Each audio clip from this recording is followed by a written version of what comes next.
आजिर important point हेउछि online test.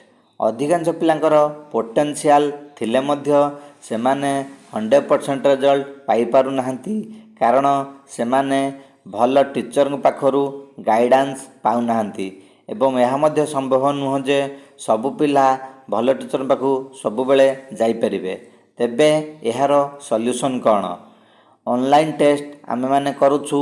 एथिरे आमे question पठेबू, पिला घरे बसी ता गार्डियन को आगरे आंसर लिखिकी आम पाखु पठेबो। आमे ताकू इभालुएट करिवु, एनालिसिस करिवु, कोउठ कौन प्रॉब्लम रहउची जणेबू एवं डाउट क्लियर मध्य करिवु। एहा फलरे भल पिला माने घरे बसी कुआडे न जाइक मध्य भल रिजल्ट करि परिबे। एथिपई आम समस्तक सहयोग दरकार। आम पिले भल पढ़ंतु, भलरे रुहंतु। जय हिंद।